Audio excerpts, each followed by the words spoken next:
Mr. Alsop, you rented a room in the defendant's house. Yes, ma'am. You were finishing a semester in school, and the house turned out to be Not what I expected.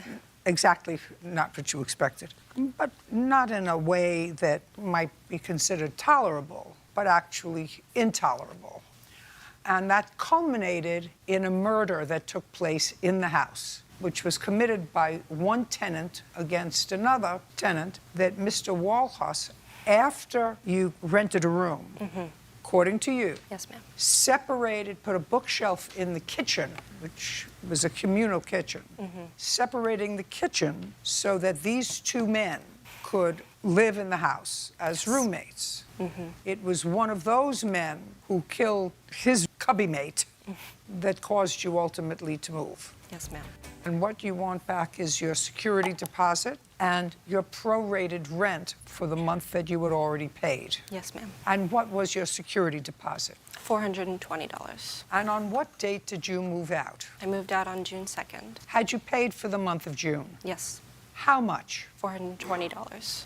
And I have the check stub Not- and everything. You acknowledge that she paid the month of June. Yes, Your Honor. Now, there's no question that you are entitled to your deposit back.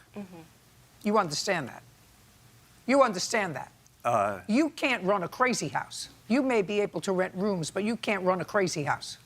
You cannot cut a room in half, a kitchen, which is a communal room, move in a cot and let people sleep there. You can't do that. Respectfully, Your Honor, it was not a kitchen. It was a portion of the living room, and it was not a bookshelf. It was a wall. We built a wall. I don't care what you built. I don't care if you built another Berlin Wall.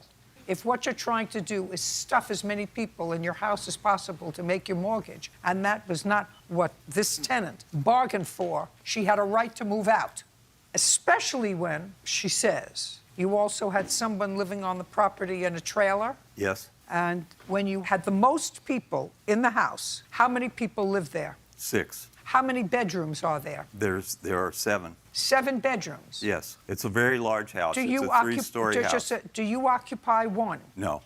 You don't live there at all? No. Even better. Now, she's entitled to her $420 deposit back, and she doesn't have to live in a house where people are murdered. But I don't understand your lawsuit for $5,000. Do you understand? Yes. Especially since you have no witnesses here. Yes, ma'am. Do you understand? I do understand. Okay. I've been diagnosed with PTSD since the incident. What you have to do, if that's what you want, is you have to have an expert witness. Yes, ma'am. Which you don't have. I have a diagnosis and my therapy bills. Okay. You lived there for a relatively short time. Yes, ma'am. How long? Less than a month. And where had you lived right before that? With my parents. So at any time during the course of this, you could have gone home. I mean, I did as soon as it was over, but my parents wanted me to deal with it on my own. So you would have difficulty at home.